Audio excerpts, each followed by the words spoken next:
Hello everyone, welcome to Eklavya Snatak. मैं हूं सचिन। आज मैं आप सभी को कंपैरेटिव पॉलिटिकल सिस्टम्स सेमेस्टर 6 से जो आपका सब्जेक्ट है इसके मोस्ट इंपॉर्टेंट क्वेश्चंस करवाने वाला हूं इंग्लिश मीडियम में, और इसके फ्री पीडीएफ नोट्स भी आपको दे दिए जाएंगे। तो चलिए वीडियो को आगे बढ़ाते हैं। अगर आपको कुछ भी पूछना है तो आप इंस्टा पे मैसेज करें और मुझे फॉलो ज़रूर करें। यूज़र नेम आप सभी के सामने दिया हुआ है। और अगर आपको हमारे पीडीएफ नोट्स को डाउनलोड करना है तो आप हमारा टेलीग्राम चैनल ज्वाइन कर लें, जो कि है एकलव्य स्नातक 1। यहाँ पे आपको सारे के सारे पीडीएफ नोट्स प्रोवाइड करवा दिए जाएंगे। तो सबसे पहले आपका जो सिलेबस है उसमें आपकी टोटल 7 यूनिट्स हैं, जिसमें United kingdom, USA, Brazil, Russia, China, south Africa, Israel, इसके बारे में दिया हुआ है। तो मैं आपको वो टॉपिक्स करवाऊँगा जहाँ से आपका क्वेश्चन आ सकता है पेपर के अंदर। तो सबसे पहला जो हमारा टॉपिक है वो है पार्टी सिस्टम ऑफ ब्रिटेन। ठीक है, जो आपका ब्रिटेन है उसका पार्टी सिस्टम कैसा है आइए देखते हैं। सो देखो, होता क्या है, डेमोक्रेसी में people vote to choose leaders, ये आप सभी को पता है। But how do people know who to vote for? So यहीं पे आपको पॉलिटिकल पार्टी का कॉन्सेप्ट पता चलता है कि किसको वोट देना है, वो पॉलिटिकल पार्टी से पता चलेगा आपको। सो पॉलिटिकल पार्टी क्या करती हैं? Help people understand what each leader believes, कि पॉलिटिकल पार्टी से आपको पता चलता है कि हर लीडर किस चीज़ में विश्वास रखता है। Political party bring people together who have similar ideas. ठीक है, हर किसी को एक अपनी पार्टी पसंद होती है। Political party form the government if they win, अगर कोई पार्टी जीतती है तो वो गवर्नमेंट बनाती है। The party that loses becomes the opposition, जो पार्टी हार जाती है इलेक्शन में वो अपोजिशन पार्टी बन जाती है और फिर वो गवर्नमेंट के कामकाज पे ध्यान रखती है। ब्रिटेन का जो गवर्नमेंट का सिस्टम है वहाँ पे क्या है, पार्लियामेंट्री गवर्नमेंट है, जैसा कि इंडिया में होता है Lok Sabha, Rajya Sabha. So the party that wins the most seats in the election, जो पार्टी सबसे ज़्यादा सीट्स जीतती है इलेक्शंस में वो ही गवर्नमेंट बनाती है। ओके, सिंपल है। There are many parties but only 2 main parties have ruled for many years. वैसे तो ब्रिटेन में बहुत सी पार्टियाँ हैं बट 2 पार्टियाँ ऐसी हैं जिसने सबसे ज़्यादा रूल किया है। First one is conservative party and second one is labour party. तो इसी के बारे में आपका ये पूरा टॉपिक है, कंजर्वेटिव्स एंड लेबर पार्टी। तो देखो, स्टार्टिंग में क्या हुआ था, जब चार्ल्स सेकंड जो किंग थे उनका टाइम था तो political parties in Britain began forming. इस टाइम पे पार्टियां बनने लगी थी। ठीक है, और एक यहाँ पे क्या था कि एक पावर को लेके स्ट्रगल था कि किंग के पास ज़्यादा पावर होनी चाहिए या पार्लियामेंट के पास ज़्यादा पावर होनी चाहिए।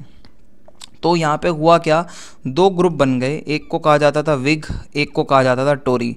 टोरी वो लोग हैं जो किंग को सपोर्ट करते थे कि भाई सब कुछ किंग को कंट्रोल करना चाहिए, और विग वो लोग हैं जो चाहते थे किंग की पावर लिमिटेड होनी चाहिए।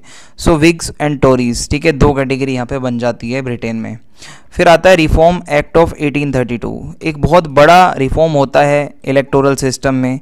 होता क्या है, जो टोरी पार्टी थी उसका नाम हो जाता है कंजर्वेटिव पार्टी, विग पार्टी का नाम हो जाता है liberal party.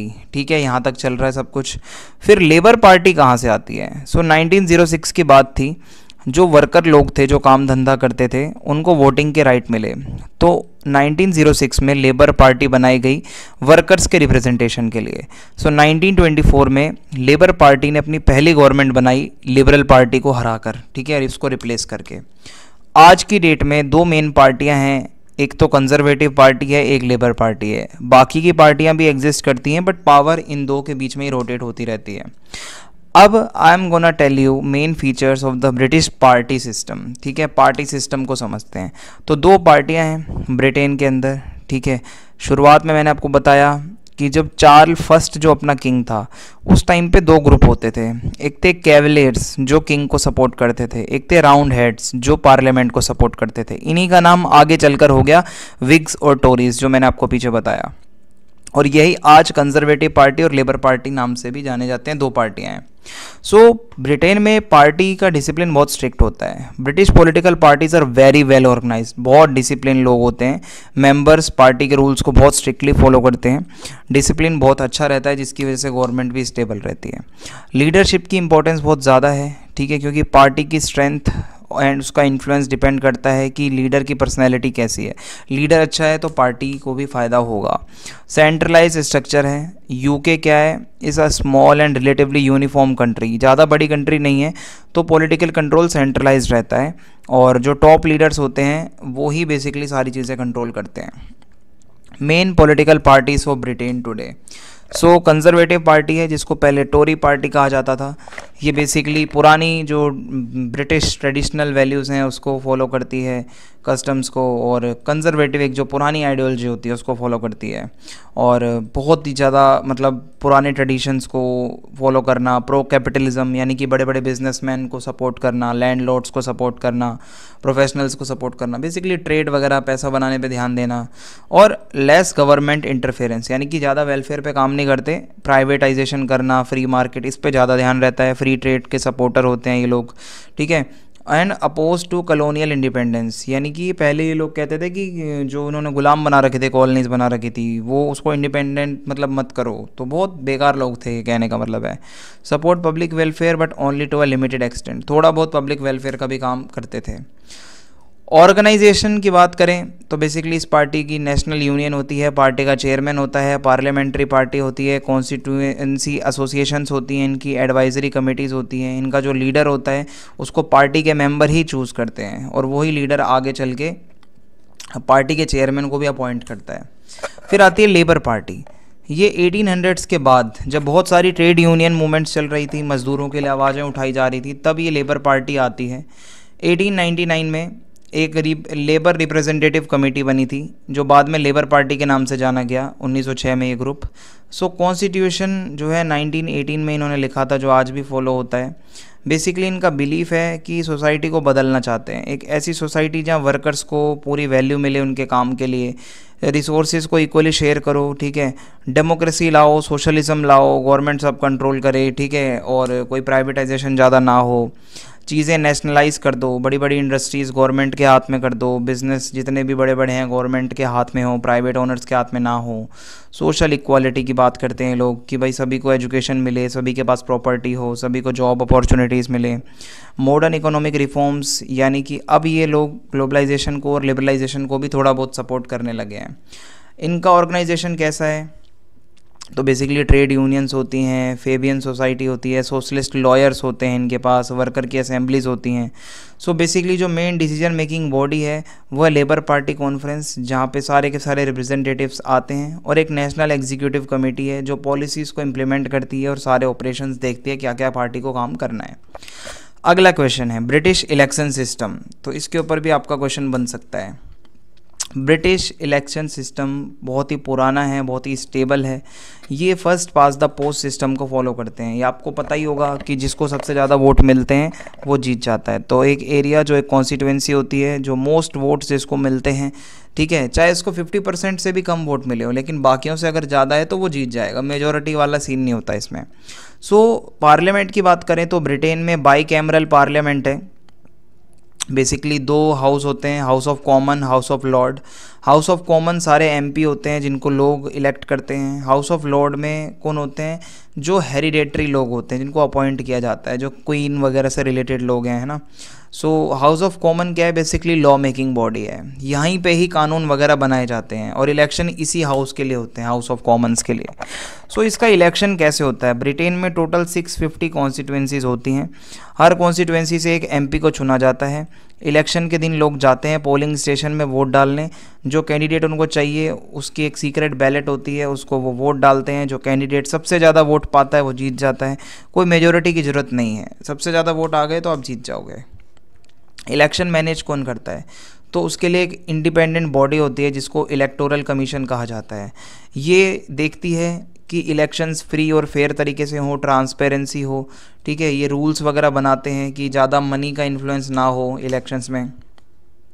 So who can vote, vote कौन देता है, तो एक तो वो ब्रिटिश सिटीज़न होना चाहिए, या फिर citizen of a Commonwealth country, जो पूरा बहुत बड़ा यूनाइटेड किंगडम है तो उसका वो सिटीज़न हो, 18 ईयर्स या उससे बड़ा हो, रजिस्टर्ड हो इलेक्टोरल रोल पे। उनके वहाँ पे भी होता है भाई पहचान पत्र जैसा सीन होता होगा।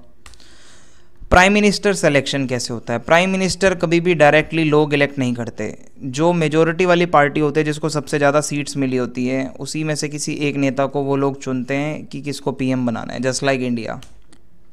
If no party gets a full majority, अगर किसी पार्टी को पूरी मेजोरिटी नहीं मिलती तो कोalition गवर्नमेंट मिलती है, मल्टीपल पार्टीज मिलकर गवर्नमेंट बनाती है। और अ माइनॉरिटी गवर्नमेंट, ठीक है, party with most seats but less than 50% can be form. Minority government भी बन सकती है अगर आप सबसे ज़्यादा वोट ला रहे हो, स्टिल 50% से कम है बट सबसे ज़्यादा है। इलेक्शन हर 5 साल में होते हैं।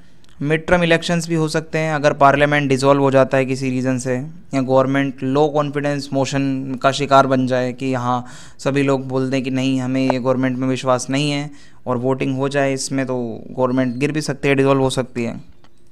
एडवांटेजेस क्या हैं ब्रिटिश इलेक्शन सिस्टम के?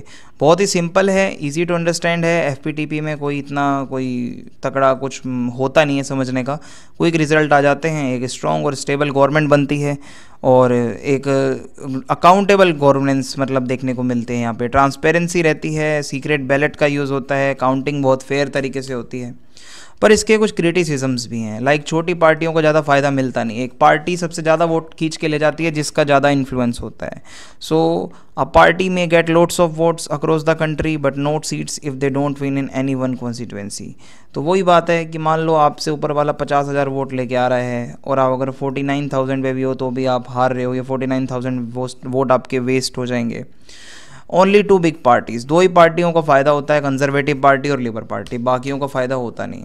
डेमोक्रेटिक ज़्यादा है नहीं, क्योंकि as it doesn't reflect proportional representation, ठीक है, और क्योंकि एक प्रोपोर्शनल में सबको सीट्स नहीं मिलती, इसमें वही है कि ज़्यादा मसल मनी पावर जिसका इन्फ्लुएंस ज़्यादा। सो इंडिपेंडेंट कैंडिडेट जो बेचारे होते हैं जो किसी बड़ी पार्टी से नहीं है, या जो रीजनल पार्टियाँ हैं छोटी छोटी, उनको बहुत स्ट्रगल करना पड़ता है। अगला क्वेश्चन है हमारा, unitary system of government in Britain. तो ब्रिटेन से आपके 1 से 2 क्वेश्चन आ सकते हैं, तभी करवा रहा हूँ मैं आपको।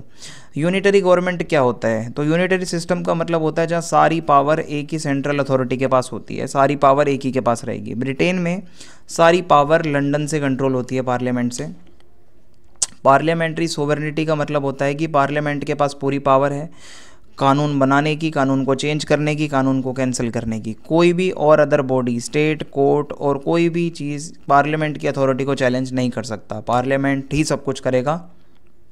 इसके अलावा कोई रिटर्न कॉन्स्टिट्यूशन ब्रिटेन का नहीं है। जो भी लॉज पास होते हैं पार्लियामेंट में वो ट्रेडिशंस और कस्टम्स के हिसाब से होते हैं, कोई प्रॉपर रिटर्न कॉन्स्टिट्यूशन नहीं है। कोर्ट की जो डिसीजंस होते हैं वो भी ट्रेडिशनल ही होते हैं। अगर मैं आपको बताऊं फेडरल सिस्टम से कंपेयर करके, तो पावर की बात करें तो ब्रिटेन में सारी पावर सेंट्रलाइज्ड होती हैं। वहीं इंडिया में आपको पता है कि सेंटर और स्टेट्स दोनों के पास अपनी अपनी पावर होती हैं, ठीक है। मुख्यमंत्री का अलग काम होता है, प्रधानमंत्री का अलग काम होता है। लोकल गवर्नमेंट जो है वो सेंट्रल गवर्नमेंट्स के अंदर काम करते हैं, बट इंडिया में क्या है, लोकल गवर्नमेंट जो हैं वो इंडिपेंडेंटली काम करते हैं स्टेट गवर्नमेंट के साथ। कॉन्स्टिट्यूशन की बात करें तो ब्रिटेन का लिखा हुआ नहीं है, बहुत फ्लेक्सिबल है, कभी भी चेंज हो जाता है। बट इंडिया का रिटर्न कॉन्स्टिट्यूशन है, यूएस का भी रिजिड है एकदम, ठीक है।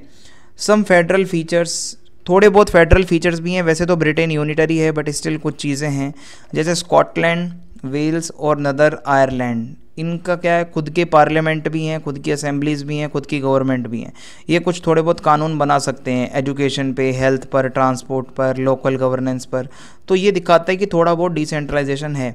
बट जो बड़े बड़े सब्जेक्ट्स होते हैं, डिफेंस, फॉरेन अफेयर, टैक्स वगैरह, ये अभी भी सेंट्रल पार्लियामेंट में ही डिसीजन लिए जाते हैं।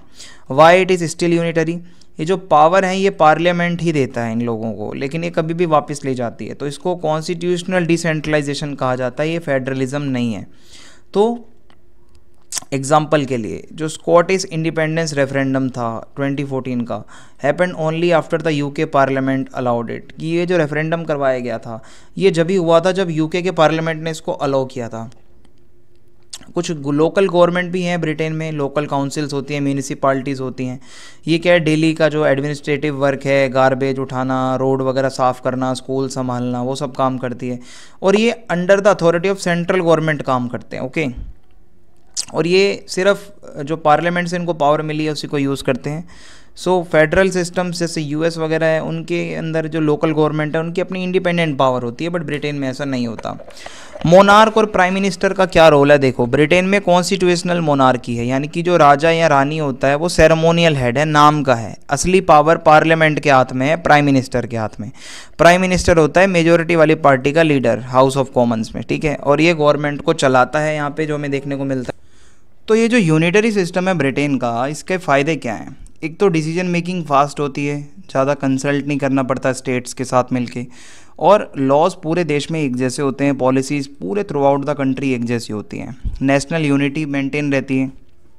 पावर का स्ट्रक्चर बहुत सिंपल रहता है, क्लियर रहता है कि हाँ भाई इंचार्ज कौन है, पावर किसके पास है।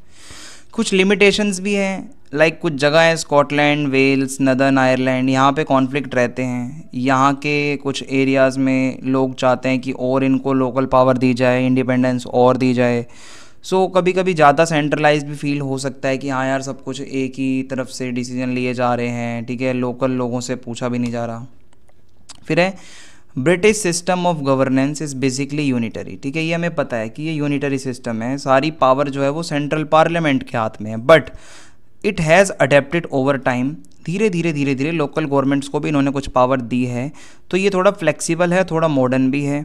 तो इसकी कुछ हिस्टोरिकल मोनार्की की भी हिस्ट्री रही है, पार्लियामेंट्री डेमोक्रेसी भी है, और थोड़ा डिसेंट्रलाइजेशन भी हुआ है लोकल गवर्नमेंट्स को पावर देके, बट कंट्रोल्ड वे में। अभी भी स्टिल सेंट्रल गवर्नमेंट के पास ही सब कुछ रहता है। अगला टॉपिक है party system of United states of America. America, USA जिसे हम कहते हैं, आपको पता है, एक वेस्टर्न बहुत बड़ी कंट्री, और ये इसका पार्टी सिस्टम कैसा है मैं आपको बताता हूँ। पार्टी सिस्टम होता क्या है? अब party system means how political parties are organised, कैसे पार्टियाँ ऑर्गेनाइज्ड हैं, कैसे वो इलेक्शंस में कम्पीट करती हैं, कैसे वो फंक्शन करती हैं एक गवर्नमेंट में। सो यूनाइटेड स्टेट्स में जो पार्टी सिस्टम है उसको टू पार्टी सिस्टम कहा जाता है। नाम से पता चल रहा है दो मेजर पार्टियाँ, एक है डेमोक्रेटिक पार्टी, एक है रिपब्लिकन पार्टी। बेसिकली यही दो पार्टियाँ डोमिनेट करती हैं। The two parties shapes elections, यानी कि जो भी इलेक्शन होते हैं, जो जीतना हारना वो इन्हीं दो के बीच में होता है, ठीक है। सो होता क्या है, देखो, टू पार्टी डोमिनेंस है, एक डेमोक्रेट्स हैं और एक रिपब्लिकन्स हैं। सो मोस्ट इंपॉर्टेंट जो फीचर है यूएस पार्टी सिस्टम का वो ये है, बेसिकली दो पार्टियां कंट्रोल करती हैं। डेमोक्रेटिक पार्टी थोड़ी सी लिबरल है, जो सोशल प्रोग्राम्स पे ज़्यादा ध्यान देती है। जो रिपब्लिकन पार्टी है वो थोड़ी कंजर्वेटिव है, वो थोड़ी फ्री मार्केट वगैरह को सपोर्ट करती है और गवर्नमेंट इंटरफेरेंस कम हो उस पर ज़्यादा फोकस रहती है। सो ये जो दो पार्टीज़ हैं ये पावर में हैं लगभग 150 ईयर से लेकर। मोस्टली अमेरिकन्स इन दो में से किसी एक को ही वोट देते हैं, कोई भी थर्ड पार्टी नहीं है। इवन दो छोटी मोटी पार्टियां हैं जैसे ग्रीन पार्टी है, लिबर्टेरियन पार्टी है, बट वो कभी रेयरली ही जीतती है इलेक्शंस में। सो बेसिकली यूएस का जो वोटिंग सिस्टम है वो है एफपीटीपी, यानी कि बहुत ही हार्ड हो जाता है ऐसे में छोटी पार्टियों का जीतना। So as a result voters often feel they have to choose between just two options. Voters को दो ऑप्शंस होते हैं, उनमें से कोई एक ऑप्शन को वो चूज़ करते हैं। डिसेंट्रलाइज पार्टी ऑर्गेनाइजेशन, इसमें क्या होता है, यूएस के अंदर political parties do not work under one strong national command. इसमें कोई एक बंदा ऊपर से नहीं गाइड करता क्या करना है। हर स्टेट, यूनाइटेड स्टेट में हर state has its own party leaders and rule, ठीक है। For example, the Democratic Party in California may be different in views and structure from the Democratic Party in Texas. Same party दो अलग अलग states में दो अलग अलग views रख सकती है, यानी कि कोई पार्टी का डिसिप्लिन नहीं होता, लोकल लीडर्स के पास बहुत कंट्रोल होता है। फिर है कैंडिडेट सेंटर्ड इलेक्शंस। यूएस के इलेक्शन बेसिकली बंदे को देखकर दिए जाते हैं, पार्टी को देखकर नहीं। For example, a popular Republican candidate might win even in a state that usually supports Democrats, ठीक है, अगर बंदा पॉपुलर है। सो पॉलिटिकल लीडर्स को अपनी इमेज बनानी पड़ती है टीवी पे आकर, सोशल मीडिया से, पब्लिक स्पीच देकर, ताकि इलेक्शंस जो यहाँ के यूएसए के होते हैं ये पर्सनैलिटी वाले ज़्यादा होते हैं। प्राइमरी इलेक्शंस होते हैं, होता क्या है, जनरल इलेक्शन होने से पहले हर पार्टी के अंदर एक प्राइमरी इलेक्शन होता है जो उसका कैंडिडेट सेलेक्ट किया जाता है कि कौन बंदा प्रेसिडेंशियल कैंडिडेट होगा। So this process is open to the public and gives people more say in choosing leaders. लोगों को ये राइट दिया जाता है। However it also causes internal party competition. एक ही पार्टी में 10 लोग भी हो सकते हैं जो प्रेसिडेंशियल कैंडिडेट बनना चाहते हैं, आपस में लड़ेंगे। कोई फॉर्मल मेंबरशिप और लॉयल्टी नहीं होती। यूएसए के अंदर कोई भी वोटर किसी भी पार्टी को सपोर्ट कर सकता है, कोई स्ट्रिक्ट मेंबरशिप नहीं होती कि आप किसी पार्टी के मेंबर बनोगे। So people can even change their party preference during different elections. इस बार हो सकता है आपने किसी और को वोट दिया, अगले बार आप किसी और को दो। और जो इलेक्टेड लीडर्स होते हैं, जो नेता आप चुन रहे हो, उनको भी कोई फोर्स नहीं करता कि आप पार्टी लाइन को फॉलो करो, डिसीजन लेते समय पार्टी के व्यूज़ को फॉलो करो। सो ये थोड़ा सा फ्लेक्सिबल है। FPTP सिस्टम चलता है यूएसए के अंदर। जो विनर होता है उसी के पास सब कुछ आता है, यानी कि जो बंदा जीत रहा है, सबसे ज़्यादा वोट ला रहा है, इवन आपके पास 50% वोट हो ना हो, बट मेजोरिटी होनी चाहिए, बाकियों से आप ज़्यादा मतलब ला रहे हो। मेजोरिटी वैसे नहीं चाहिए, आप मान लो कैंडिडेट ए है, बी है, सी है और डी है, आप इन सब में से ज़्यादा ले आओ, बस चाहे 50 वोट लाओ, बाकियों के 30 40 20 हैं तो आपके 50 होने चाहिए, ठीक है, इनसे ज़्यादा। सो ये है, if a third party gets 20% votes it still wins nothing if it come in second, ठीक है, जब भी बंदा जीतेगा। सो मनी और मीडिया का बहुत इन्फ्लुएंस होता है यूएसए के अंदर, बहुत महंगे इलेक्शंस होते हैं, पॉलिटिकल कैंपेन्स, भाई डोनेशंस होती हैं, एडवर्टीजमेंट्स चलती हैं, मीडिया में कवरेज होती है। जो वेल्दी इंडिविजुअल्स हैं, जो बंदे पैसे वाले हैं, जो कॉरपोरेशंस हैं, स्पेशल इंटरेस्ट ग्रुप होते हैं, वो इलेक्शंस को पूरा पूरा इन्फ्लुएंस करते हैं थ्रू सुपर PACs, ठीक है, इसका मतलब होता है पॉलिटिकल एक्शन कमेटीज़ होती हैं, ठीक है, जो कि बंदे को इन्फ्लुएंशियल बनाती हैं। सो इस तरीके से है कंपैरिजन एंड रिलेवेंस। तो यूएस का जो पार्टी सिस्टम है वो बहुत डिफरेंट है, मल्टी पार्टी सिस्टम्स है, जैसे इंडिया और जर्मनी में, जहाँ पर where more than 2 parties compete seriously. India में कांग्रेस, बीजेपी, आम आदमी पार्टी, समाजवादी पार्टी, सारी पार्टियाँ सीरियस होकर अलग अलग 2 से ज़्यादा पार्टियाँ कम्पीट करती हैं। बट अमेरिका में क्लियरली 2 ही पार्टियाँ रहती हैं मेजरली, और यहाँ पे डाइवर्सिटी ज़्यादा नहीं होती। सो आज की दुनिया में US faces new challenges like polarisation, where the 2 main parties are very far apart in their views leading to political gridlock. यहाँ पे क्लियरली पोलराइजेशन हो रहा है, 2 पार्टियाँ हैं, दोनों की अलग विचारधारा है, और दोनों में से कोई एक ही हमेशा जीत रहा है, ये चेंज नहीं हो पा रहा है सिस्टम। सो ये सारी चीज़ें हैं। अगला टॉपिक है हमारा यूनाइटेड स्टेट्स इलेक्टोरल सिस्टम। तो अब हमारा अगला टॉपिक है यूनाइटेड स्टेट्स इलेक्टोरल सिस्टम। तो देखिए वहाँ का इलेक्टोरल सिस्टम कैसे काम करता है ये हमें समझना है। तो इलेक्टोरल सिस्टम है क्या? तो इलेक्टोरल सिस्टम का मतलब होता है एक मेथड जिसके थ्रू वोट्स जो है उसको आप सीट्स में बदलते हो, या फिर गवर्नमेंट में आपकी क्या पोजीशन होगी, आपका क्या सिस्टम होगा। सो यूनाइटेड स्टेट्स में जो इलेक्टोरल सिस्टम है is design to elect public officials at multiple levels. अलग अलग लेवल्स पे इलेक्शन होता है। फेडरल लेवल पे प्रेसिडेंट चुना जाता है जो कांग्रेस होती है, स्टेट लेवल पे गवर्नर होता है, स्टेट लेजिस्लेचर होती है, लोकल लेवल पर मेयर होता है, काउंसिल होती है। सो यूएस का जो इलेक्टोरल सिस्टम है वो बहुत पुराने डेमोक्रेटिक मॉडल्स को फॉलो करता है, जो कि उसके कॉन्स्टिट्यूशन में भी लिखा है। उसका फेडरल स्ट्रक्चर है और रिप्रेजेंटेटिव डेमोक्रेसी है। तो फेडरल नेचर है इलेक्शंस का। यूएसए क्या है, एक फेडरल रिपब्लिक है। सो इलेक्शंस जो है वो 3 लेवल पे होते हैं, फेडरल लेवल पे, स्टेट लेवल पे, लोकल लेवल पे। सो हर लेवल का अपना एक अलग सेट ऑफ रूल्स होते हैं, रेगुलेशंस होते हैं। For example election dates, voter registration procedures में vary from one state to another. हर स्टेट का अपना अलग प्रोसेस है। सो ये जो डिसेंट्रलाइजेशन है इससे क्या होता है, हर स्टेट के पास अपनी एक पावर है अपने वहाँ के इलेक्शंस को मैनेज करने की, लेकिन इससे कभी कभी क्या है, इनकन्सिस्टेंसी भी आ जाती है। Type of election in USA, US के अंदर क्या है, एक तो प्रेसिडेंशियल इलेक्शन होते हैं हर 4 साल बाद, जहाँ पे प्रेसिडेंट को चुना जाता है और वाइस प्रेसिडेंट को चुना जाता है। फिर कांग्रेशनल इलेक्शंस होते हैं जो हर 2 साल बाद होते हैं, जो कि हाउस ऑफ रिप्रेजेंटेटिव्स के लिए वहाँ पे चुना जाता है, and every 6 years for 1/3 of the senate. फिर है स्टेट इलेक्शंस, इसमें क्या है, गवर्नर्स को और स्टेट लेजिस्लेचर्स को चुना जाता है। फिर लोकल इलेक्शंस होते हैं सिटी मेयर के लिए, स्कूल बोर्ड्स के लिए, लोकल काउंसिल्स के लिए।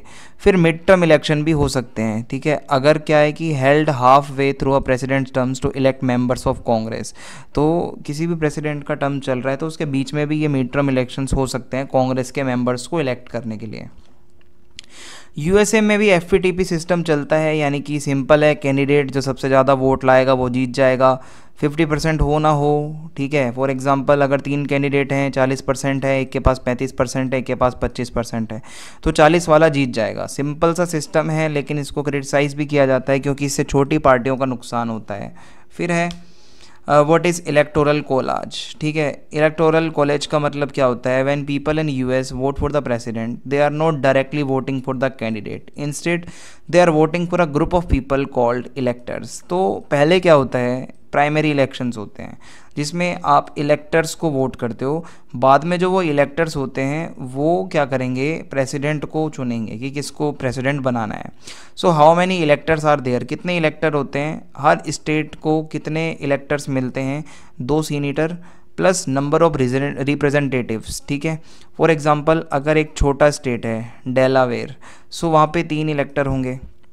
अगर कोई बड़ा स्टेट है कैलिफोर्निया, वहाँ पे 55 इलेक्टर होंगे। तो ये सारे इलेक्टर्स टोटल होते हैं 538। तो ये 538 इलेक्टर्स मिलकर क्या करते हैं, अपना प्रेसिडेंट चुनते हैं, ठीक है। जैसे इंडिया में क्या होता है, एमपी होते हैं बहुत सारे, वो मिलकर पीएम को चुनते हैं, तो वैसा ही कुछ है। जीतने के लिए क्या चाहिए, प्रेसिडेंट बनना है तो एक कैंडिडेट को कम से कम 538 इलेक्टोरल वोट्स में से 270 तो चाहिए ही चाहिए, जस्ट मोर देन हाफ। और जो विनर होगा वो सबसे ज़्यादा जो वोट लाएगा वो जीत जाएगा, जिसको सबसे ज़्यादा वोट मिलते हैं, ठीक है, इस स्टेज में।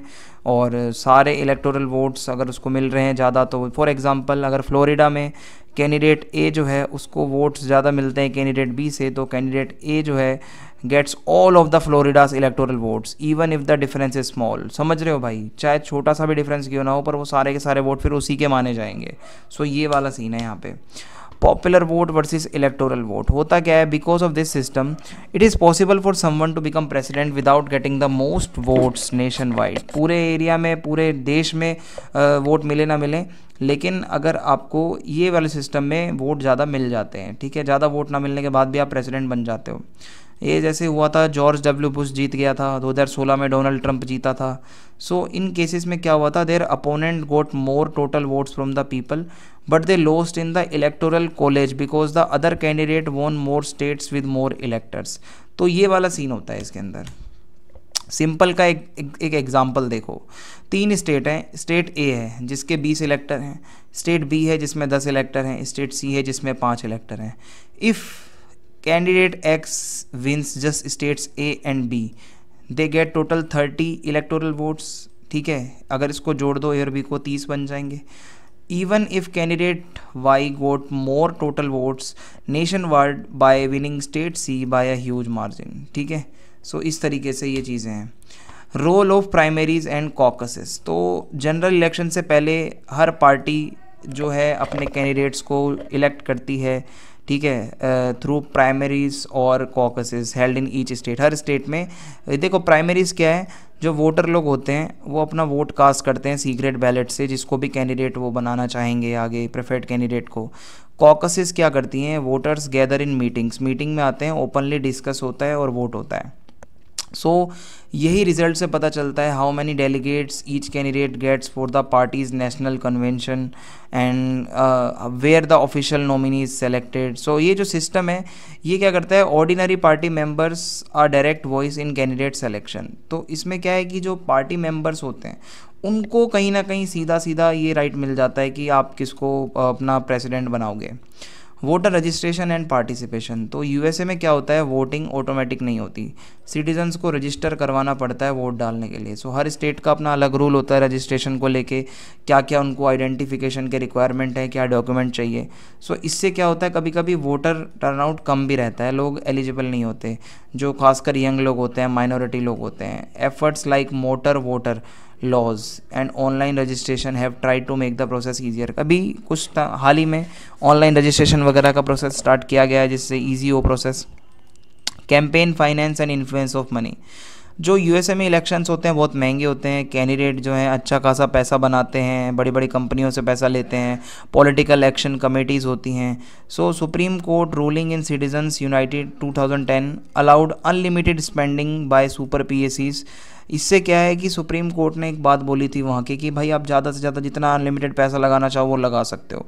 तो इससे क्लियरली मनी का इन्फ्लुएंस देखने को मिलता है। तो क्रिटिक्स लोग कहते हैं जो वेल्दी डोनर्स हैं, जो बड़ी बड़ी कंपनियां हैं, कॉरपोरेशंस हैं, उन्हीं के पास सारा पावर है, तो पूरा इलेक्शन वो कंट्रोल कर रहे हैं। Use of technology and voting methods, तो यूएसए में जो वोटिंग होती है वो अलग अलग मेथड से होती है स्टेट के हिसाब से, कहीं पेपर बैलेट, कहीं ईवीएम, कहीं मेल इन बैलेट्स, कहीं early voting system. So technology से वोटिंग आसान हुई है, लेकिन कंसर्न्स भी आए हैं, कभी हैक हो जाता है, कोई ऑनलाइन वोटिंग हो रही है, कभी मिस इन्फॉर्मेशन जाती है, कभी इलेक्शन का जो रिज़ल्ट है उसमें गड़बड़ घोटाला हो सकता है। 2020 में क्या हुआ था, एक बहुत बड़ा इंक्रीज़ हुआ है मेल इन वोटिंग में, क्योंकि कोविड-19 पेंडेमिक था, तो उससे क्या हुआ था कि मेल इन करके वोटिंग हुई थी। स्ट्रेंथ और वीकनेस क्या है, स्ट्रेंथ तो ये है कि हाँ रेगुलर इलेक्शंस होते हैं, पीसफुली पावर ट्रांसफ़र हो जाती है, ठीक है, जो वोटिंग राइट्स हैं सभी के वो प्रोटेक्ट रहते हैं, एंड पब्लिक पार्टिसिपेशन बहुत ज़्यादा होता है प्राइमरीज जब होते हैं, ठीक है। सो वीकनेस क्या है, इलेक्टोरल कॉलेज में not reflect the popular vote, जो सबसे ज़्यादा बंदा पॉपुलर है वो भी कभी कभार हार जाता है just because of electoral college system. Influence of money, money का बहुत इन्फ्लुएंस होता है, मीडिया को आप खरीद लो तो इससे बहुत दिक्कत हो सकती है। एफपीटीपी में छोटी पार्टियों को नुकसान होता है। Voter suppression and inconsistent rules across states, हर स्टेट के अलग रूल हैं तो ये भी चीज़ें असर डालती हैं। तो यही है कंक्लूज़न इसका, आपके सामने मैंने लिखा हुआ है, आप इसको देख लेना। मैं आगे बढ़ता हूँ। अगला जो हमारा टॉपिक है, party system of Brazil and federal system of its government. So Brazil के बारे में अब मैं आपको बताऊँगा। साउथ अमेरिका की तरफ आओगे आपको ब्राज़ील देखने को मिलेगा, और यहाँ का क्या सिस्टम है आइए समझते हैं। So the party system of Brazil is an important feature of its democratic setup. देखो, unlike countries with just 2 main parties, जैसे कि अभी तक मैंने आपको बताया है, चाहे ब्रिटेन हो चाहे अमेरिका हो, ब्राज़ील में मल्टी पार्टी सिस्टम होता है, यानी कि बहुत सारी पार्टियां वहाँ पे कॉम्पीट करती हैं पावर के लिए, नेशनल लेवल पे भी और स्टेट लेवल पे भी। ये सिस्टम दिखाता है कि ब्राज़ील की सोसाइटी काफ़ी डाइवर्स है और वहाँ पे फेडरल स्ट्रक्चर है, और बहुत ही मुश्किल आती है स्टेबल गवर्नमेंट बनाने में। तो जो पॉलिटिकल कल्चर है वहाँ का is influence by proportional representation. यहाँ पे एफपीटीपी नहीं है, यहाँ पे कॉलिशन पॉलिटिक्स चलती है, यहाँ रीजनलिज्म चलता है, यहाँ छोटी से छोटी पार्टी भी बहुत ज़्यादा इन्फ्लुएंस डाल सकती है। सो मल्टी पार्टी सिस्टम है यहाँ पे। ब्राज़ील में ओवर 30 पॉलिटिकल पार्टीज एग्जिस्ट करती हैं, many of which regularly win seats in the national legislature. समझ रहे हो? सो इसमें बड़ी से बड़ी पार्टियाँ हैं, जैसे वर्कर्स पार्टी है, ब्राज़ीलियन डेमोक्रेटिक मूवमेंट है, छोटी छोटी पार्टियाँ भी हैं। So this large number of parties allows for a diverse view points, ठीक है। इससे क्या है, सबके अलग अलग नज़रिए देखने को मिलते हैं। कभी कभी वोटर्स को कन्फ्यूज़न भी हो जाती है, तो कभी कभी अनस्टेबल पॉलिटिकल अलाइंस भी बनते हैं। फिर है प्रोपोर्शनल रिप्रेजेंटेशन इलेक्टोरल सिस्टम। तो यहाँ पे क्या चलता है, एफपीटीपी नहीं चलता, यहाँ पे पीआर सिस्टम चलता है। So Brazil uses proportional representation for the elections to the lower house, यानी कि जिसको चैम्बर ऑफ डेप्यूटी भी कहा जाता है। सो इस सिस्टम में क्या होता है, सीट्स आपको मिलती हैं पार्टी को, जितने % वोट आप हर स्टेट में लाओगे उसी के अकॉर्डिंगली आपको उसी के प्रोपोर्शन में सीट मिलेंगी। सो ये सिस्टम प्रमोट करता है माइनॉरिटी रिप्रेजेंटेशन को, क्योंकि छोटी से छोटी पार्टी भी सीट अगर ला रही है कहीं से तो उसको भी वहाँ पे रिप्रेजेंटेशन मिलेगा। तो छोटी पार्टियों का फ़ायदा होता है, किसी एक पार्टी को मेजोरिटी नहीं मिलती।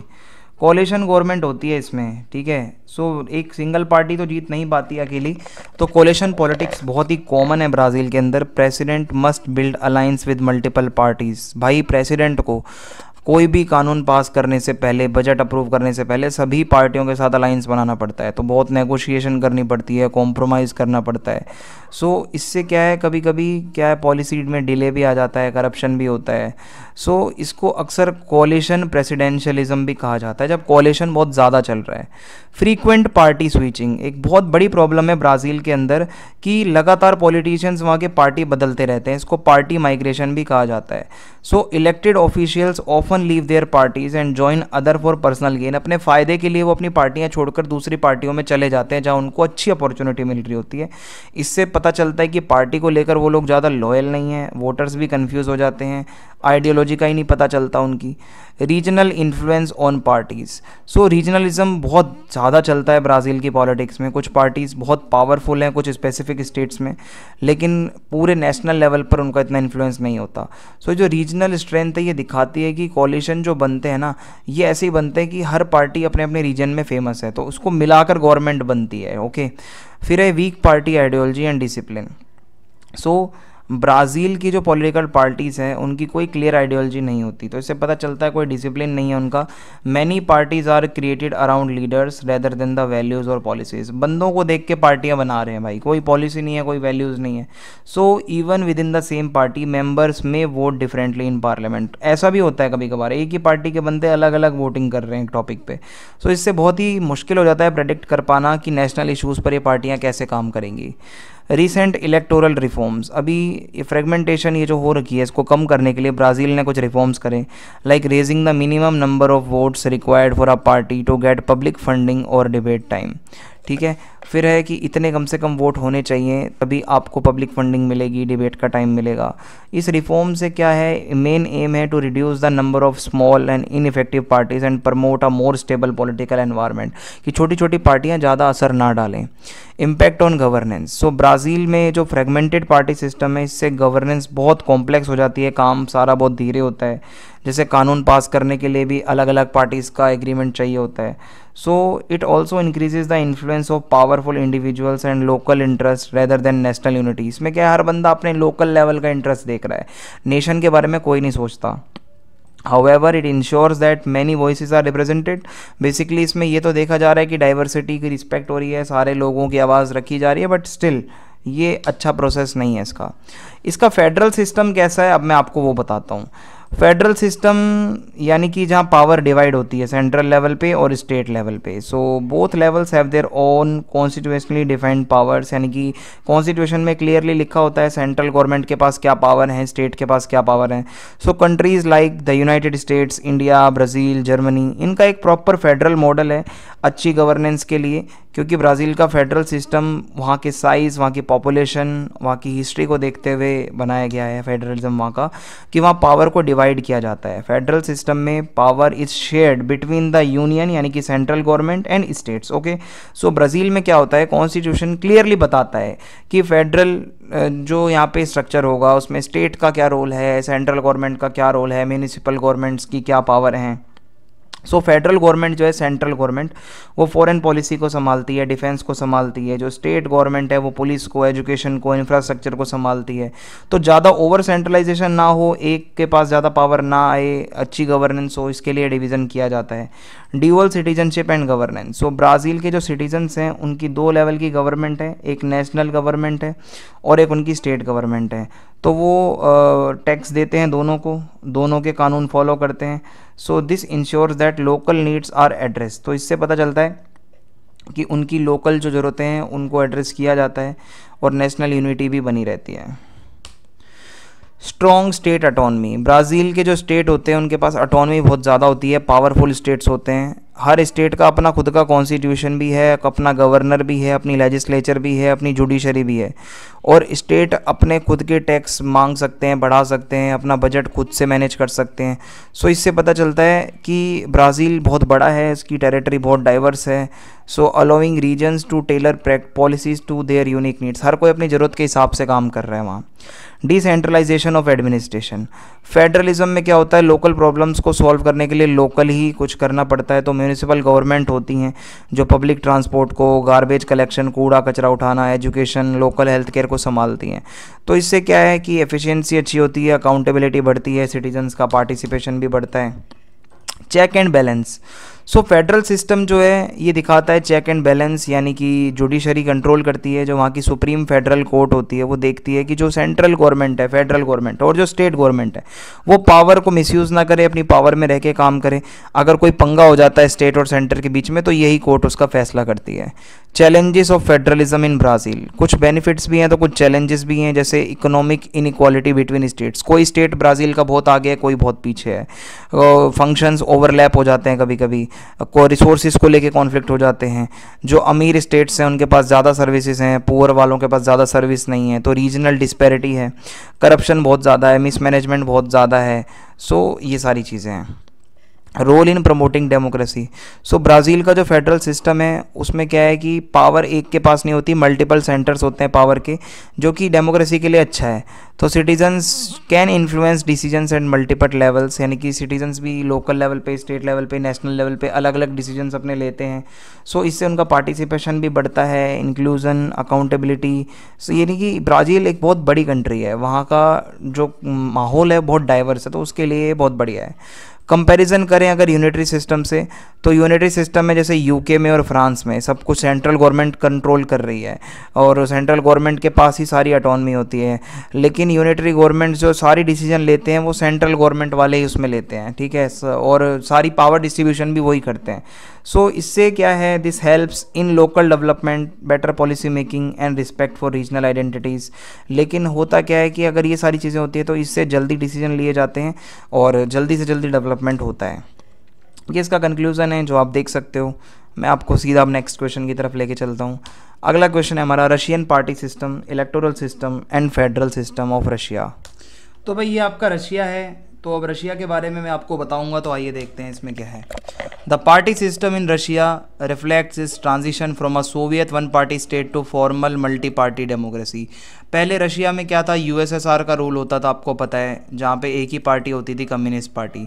सो however despite the presence of many registered parties, देखो रशिया में बहुत सारी पार्टीज़ हैं, बट स्टिल जो रशिया के अंदर एक ही पार्टी की चलती है और बाकी का जो अपोजिशन है वो इतना मजबूत नहीं है। सो इससे क्या है, बहुत सारे स्कॉलर्स कहते हैं कि रशिया में कंट्रोल्ड मल्टी पार्टी सिस्टम है, कि मल्टीपल पार्टीज़ तो हैं बट वो कंट्रोल में रहती हैं। सो देखो, डोमिनेंस ऑफ यूनाइटेड रशिया, सबसे पावरफुल जो पार्टी है रशिया की वो यूनाइटेड रशिया है, जिसके प्रेसिडेंट भी आपको पता होगा रशिया के कौन है, व्लादिमीर पुतिन, वो इसी पार्टी से आते हैं। ज़्यादातर जो मेजोरिटी ऑफ द सीट्स होती है रशिया के पार्लियामेंट में, जिसको डूमा कहा जाता है, वो इसी पार्टी की आती है। और इसका सबसे ज़्यादा डीप कंट्रोल है वहाँ के पॉलिटिकल इंस्टीट्यूशंस के ऊपर, मीडिया के ऊपर, पब्लिक रिसोर्सेज के ऊपर। तो बहुत डोमिनेंस है इस पार्टी का, तो इतना फेयर कंपटीशन तो नहीं रहता, अपोजिशन पार्टी भी इतनी ज़्यादा नहीं है। प्रेजेंस ऑफ अपोजिशन पार्टीज़, तो रशिया में कुछ अपोजिशन पार्टी हैं, जैसे communist party of the Russian federation, जिसको CRPF कहा जाता है, sorry CPRF, liberal democratic party of Russia LDPR, just Russia, ऐसे कुछ पार्टी हैं छोटी मोटी।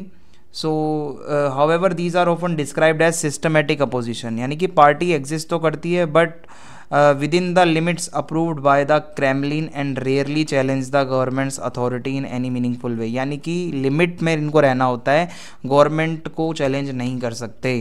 Weakness of non systematic opposition, होता क्या है, party and leaders who strongly criticise the government, जो अगर गवर्नमेंट को क्रिटिसाइज करेगा, जैसे कि अलेक्जे नेवल्नीस मूवमेंट और याबलो को, हमेशा जब ये भी ऐसा कभी मूवमेंट हुआ था, सो इनको लीगल रिस्ट्रिक्शंस फेस करने पड़े, डिसक्वालीफाई कर दिया गया, मीडिया ब्लैकआउट्स हो गए।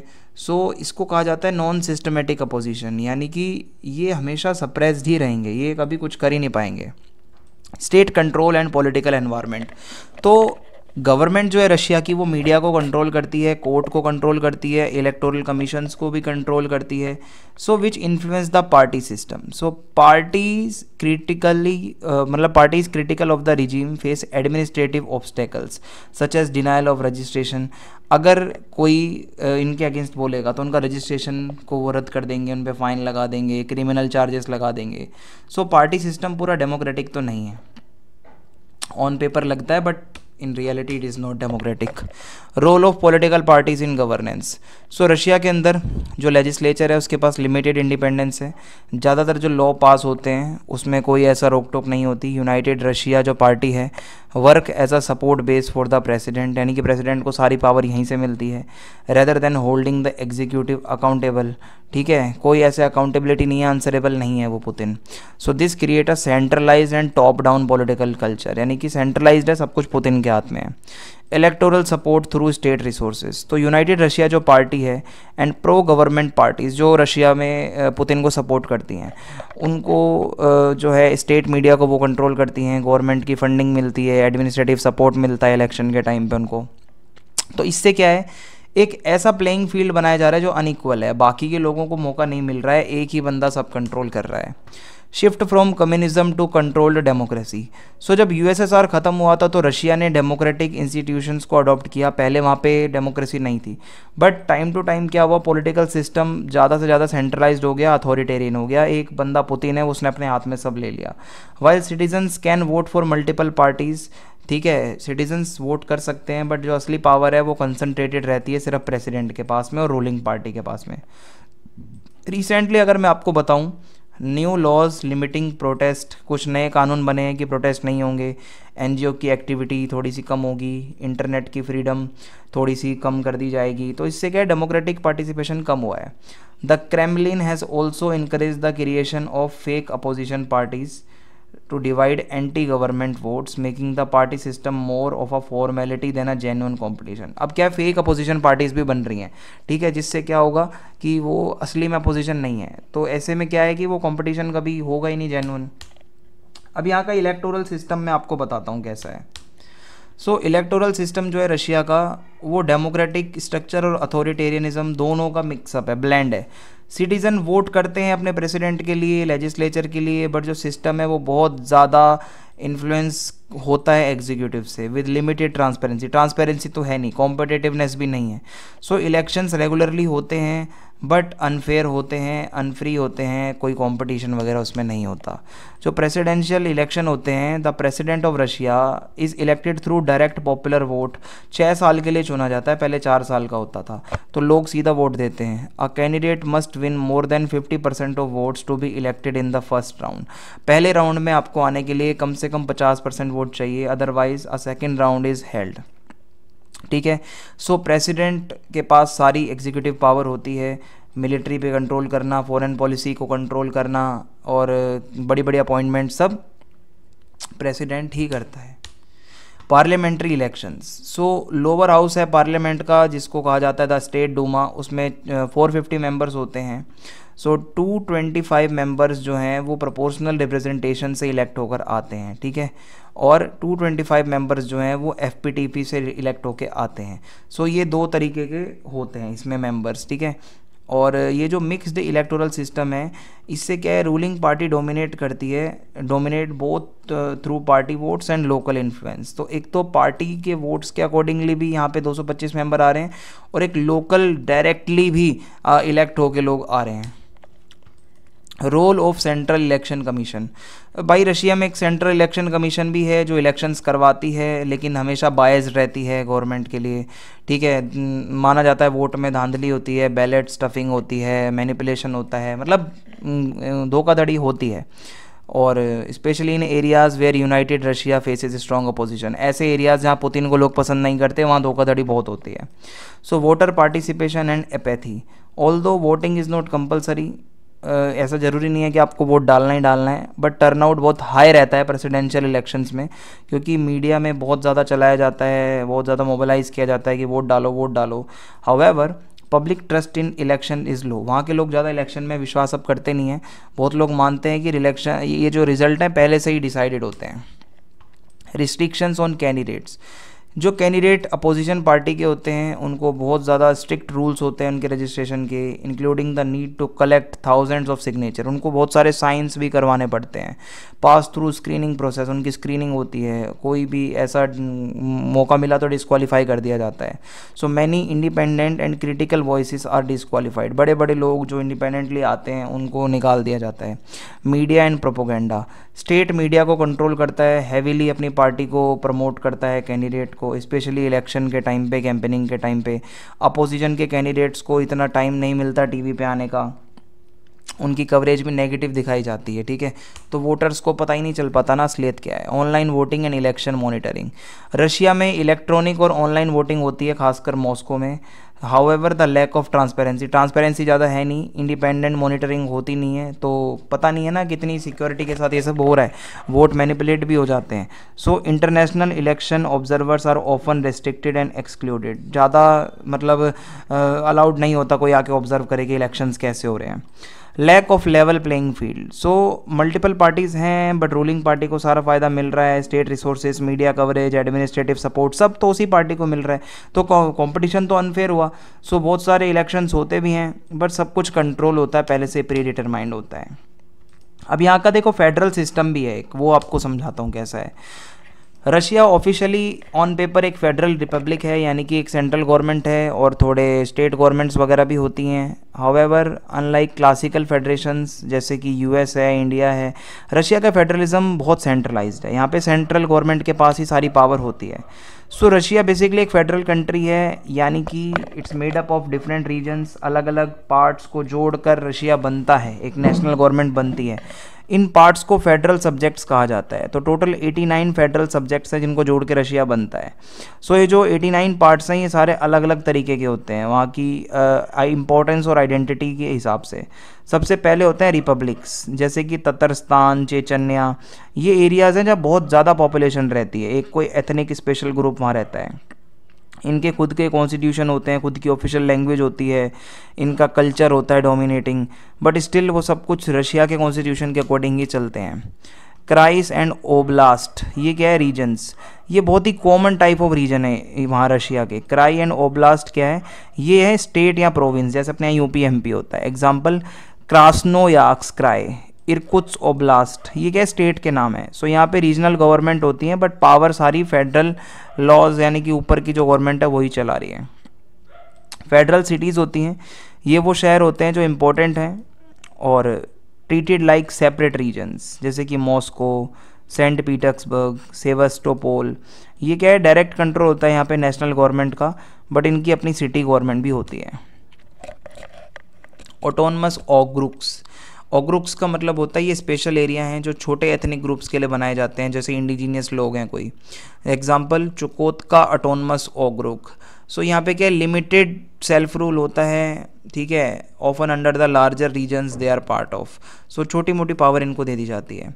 सो लिमिटेड ऑटोनमी होती है। फेडरल सब्जेक्ट्स हैं, अलग अलग स्टेट्स बटे हुए हैं अलग अलग तरीके के, लेकिन they can not go against the federal laws. Central government के लॉज के अगेंस्ट आप नहीं जा सकते। जो रशिया का प्रेसिडेंट है, सेंट्रल गवर्नमेंट है, वही स्ट्रॉन्ग रहेगी। सो रशिया एक सेंट्रलाइज फेडरेशन है, यानी कि रियल पावर सेंटर के हाथ में ही होती है, रीजन्स के हाथ में नहीं होती। तो यही इसका कॉन्स्टिट्यूशन का, अगर मैं आपको बताऊं कि रशिया का कॉन्स्टिट्यूशन 1993 में जो बना था, वो बताता है कि फेडरल गवर्नमेंट की क्या रिस्पॉन्सिबिलिटी होगी, रीजनल गवर्नमेंट की क्या होगी।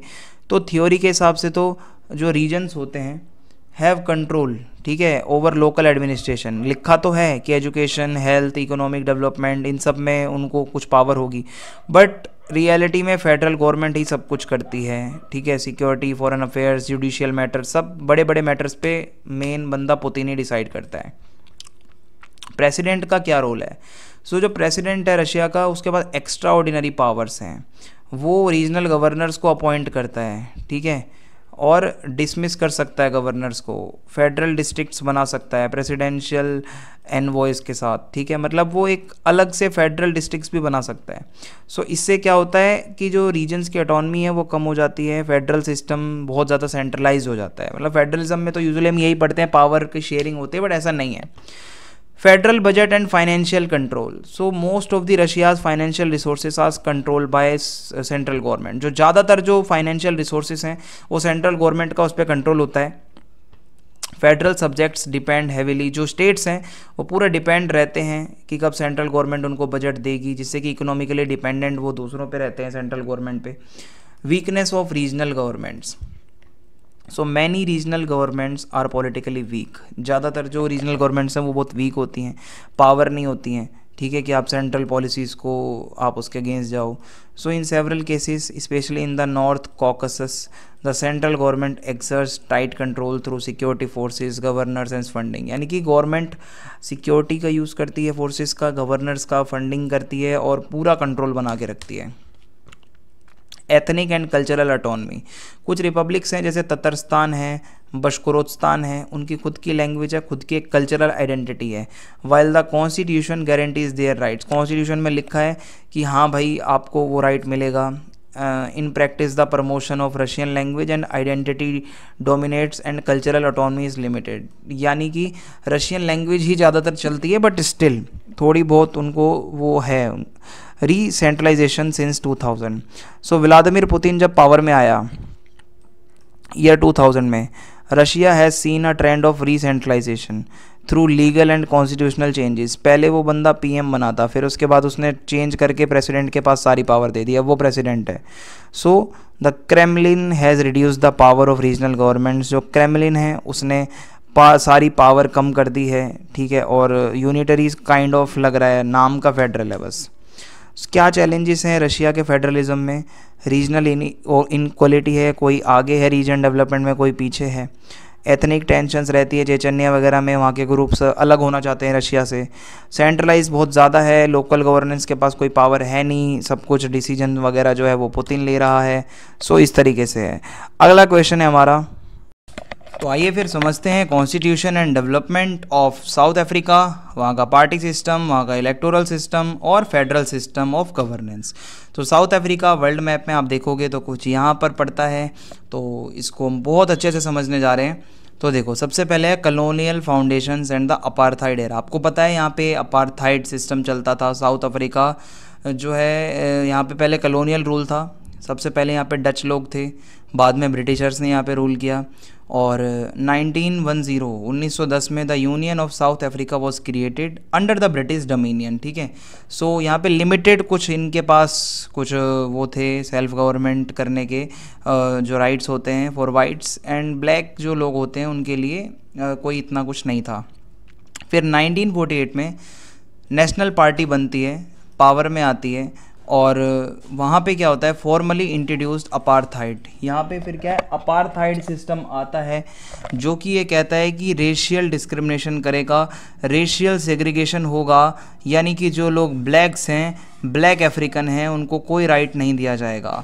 सो ये जो पॉलिटिकल सिस्टम था इनका स्टार्टिंग में, वो वाइट्स बहुत ज़्यादा उसको डोमिनेट करते थे, और जो पार्लियामेंट है और जो कोर्ट है वो ऐसे कानून बनाता था जो रेशियल कानून होते हैं, बहुत ज़्यादा भेदभाव होता था। सो ब्लैक साउथ अफ्रीकन्स वर डिनाइड सिटीजनशिप, जो लोग ब्लैक्स थे उनको सिटीजनशिप भी नहीं मिलती थी, उनको वोटिंग राइट्स वगैरह भी नहीं मिलते थे। 1961 Republic of South Africa and exclusionary constitution.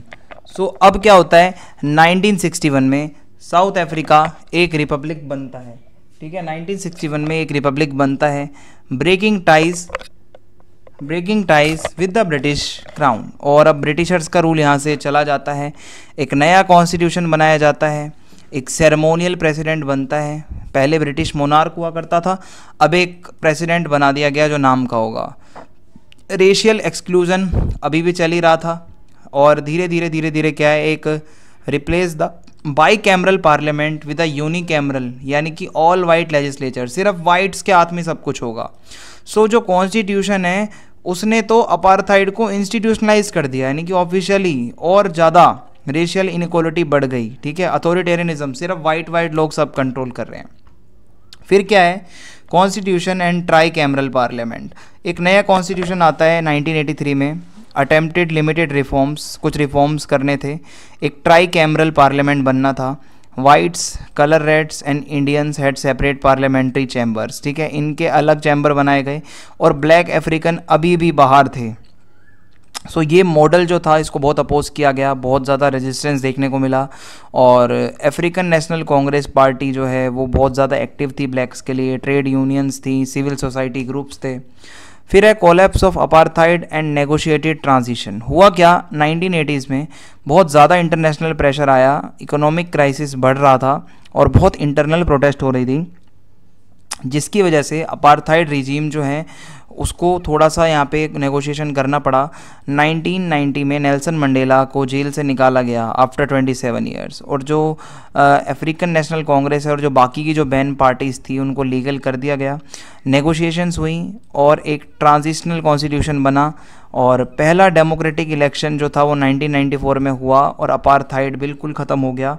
और फिर 1996 में कॉन्स्टिट्यूशन बनता है। 1996 में साउथ अफ्रीका फिर एक नया डेमोक्रेटिक कॉन्स्टिट्यूशन बनाती है जो बहुत ही अच्छा था। इसके अंदर क्या है, सुप्रीमेसी ऑफ कॉन्स्टिट्यूशन, कि सारे कानून और जो भी एक्शंस लेने हैं वो कॉन्स्टिट्यूशन के अकॉर्डिंग लिए जाएंगे। बिल ऑफ राइट्स, यानी कि सभी को civil rights, political rights, socio economic, cultural rights दिए जाएंगे। जुडिशरी इंडिपेंडेंट होगी, यानी कि जो कॉन्स्टिट्यूशनल कोर्ट है उसके पास पावर होंगे भाई जुडिशियल रिव्यू के, कोई कानून गलत बना है तो वो उसको पलट सकता है।